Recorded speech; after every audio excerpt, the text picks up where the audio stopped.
It's Levack and Goz on 104.5 The Team. Very cool day when you get to talk to one of the guys you see doing baseball all the time, Karl Ravech, making time for us right now. Karl, thank you so much for coming on. My pleasure. How are you guys doing? Doing good. Fantastic. It's Friday. We're talking about baseball. I know you got baseball tonight, Sunday Night Countdown, presented by Chevrolet. Tim Kirchin's great. Mark Teixeira joins you. How has the Yankee first baseman been on the crew? Probably better than expected, only because, and he acknowledges it, when he was in New York, he was given a lot of consideration to trying to be as generic as he possibly could, and never really gave you any insight into his own personality, and that's born out of the media there in New York. And if you open up your mouth and say anything, they take it and go in so many different directions that he sort of followed Derek Jeter's lead that way, which was don't give him anything because they'll take it and run with it. But on television, I find him to be engaging. I think he certainly knows baseball and has ideas about different subjects, whether it be pace of play or batting stances or batting styles or batting swings. He's a funny dude. He's a good guy to have on that show. He's been a plus, and I think he's been a pleasant surprise, too, because of the way he was in New York as a player. We are the home for the Yankees here in Albany, New York. And what do you make of the Yankees so far this season? Well, I was one of the very few I know on ESPN.com that actually picked them to make the postseason this season. I thought they were the wild card coming out of the East along with the Orioles, and that the Red Sox were going to win the division. So I probably lean more towards expected some type of play like this. I think they've exceeded expectations a little, and Boston's been a bit of a disappointment. But I felt that the younger players and getting a guy like Sanchez back and having Aaron Judge with another season and maybe some maturity from some of the pitchers, which we've seen from both Pineda and Severino, that they were going to be a competitive team. And I hear the dialogue around the Yankees being, let's stick to the plan and not rush things. And I think they're in a position when they get to that trade deadline or later, if they're competitive, they will make a move or two. Who knows about health? I don't think you take these things for granted. And when you're in this position and you have a chance to go for it, especially in New York, you go for it.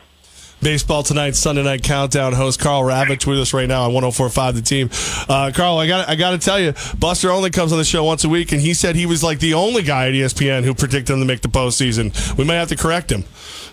Yeah, I would definitely correct him. And just if you go back to Buster's probably preseason podcast, or call up my good friend Justin Havens, who does the Fireball Express with me and Buster, he will vouch. He will vouch for me. You should definitely challenge Buster on that next week. I'm so looking forward to it. Karl, so this is an interesting game you guys got. You got the Rangers, who trying to claw their way back in against the Astros, versus the Tigers on Sunday night. What are you expecting from this matchup? Well, I mean, the Rangers are so hot, and the Tigers are so beaten up. We're hoping that Miguel Cabrera is playing Sunday night. He's obviously not playing tonight again, and likely needs another day off. Victor Martinez is off on paternity leave.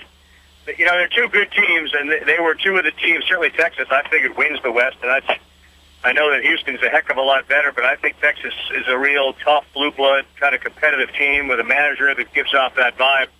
And if you get Darvish and Hamels into a short series or a postseason series, you're in really good shape. I like Texas a lot. Detroit's going to be a real question down the first half and into the All-Star break and trade deadline, what they are going to do and who they become. I believe if they ever can get them all on the field at the same time, they really field a competitive lineup. And J.D. Martinez has come back. It's been great. Castellanos has been moved down tonight to hit 6. But you put them on the field all together healthy with J.D. and Victor and Cabrera and Castellanos, and they can hit, and they certainly can pitch. They've gotten quality starts from Fulmer. Verlander's been great. Zimmerman's got a 4-2 record, but his ERA is 6.5. They're sort of on the seesaw. It depends which way they go. Wins or losses will decide if this team sticks together or they blow it up. You can hear that matchup Sunday night, 7:30. Our coverage starts right here on ESPN Radio 104.5. The Team in Texas, they're in that division in the AL West. You thought they may have been able to win the division, but they're trailing the Houston Astros.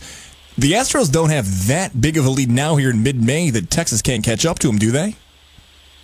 They could catch up to him. I mean, baseball, weird things happen. You don't hope that anybody ever gets hurt, but there are freak injuries that occur.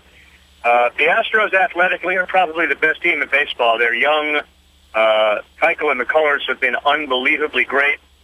A.J. Hinch relates to the players really well. They added our buddy Alex Cora as the bench coach, and he and Alex Bregman have become like brothers. And if you have Cora in your ear kind of telling you what to do, and you get the ability of Bregman, you're in great shape. So you look around their infield, you could certainly argue Bregman has got all sorts of potential as an all-star at third base. They have maybe the best shortstop in baseball in Correa. We did the game the other night in Miami, and a double play that Altuve and Correa turned was like watching a ballet performance. I mean, Altuve got it, threw it to a base before Correa got there.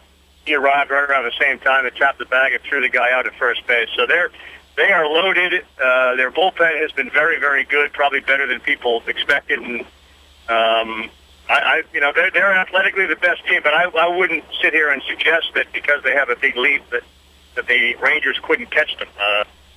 Historically, the Rangers have destroyed the Astros in the first series this year. That's sort of changed a little bit, which is good news for the Astros. But I don't think that race is over by any stretch. Host of Baseball Tonight, Sunday Night Countdown, Karl Ravech with us right now on 104.5 The Team. I got a lot of Mets fans who are in full-blown panic mode. Should they be? Is it over? Or can they get some guys back and make a run? No, I think panic mode is perfectly appropriate.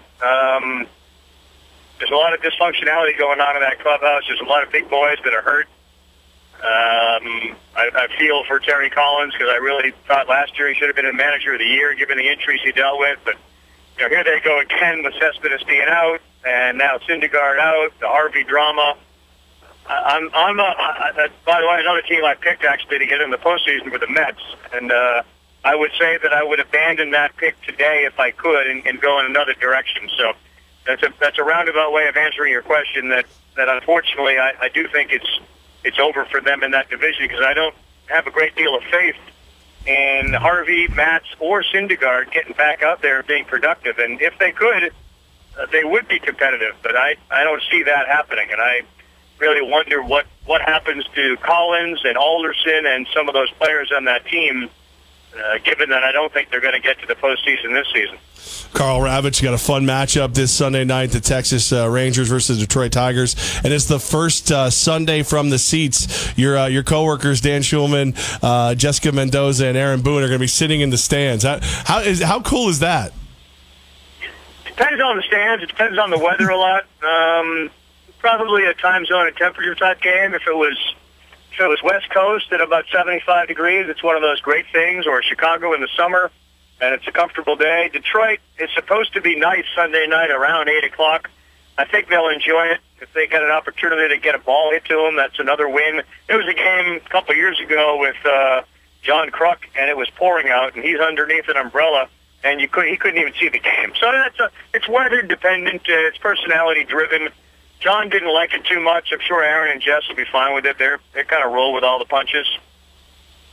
Karl Ravech always does a great job. We're looking forward to Sunday Night Baseball, both here and on the television. Thank you for making time. We really appreciate you having time to come on with us.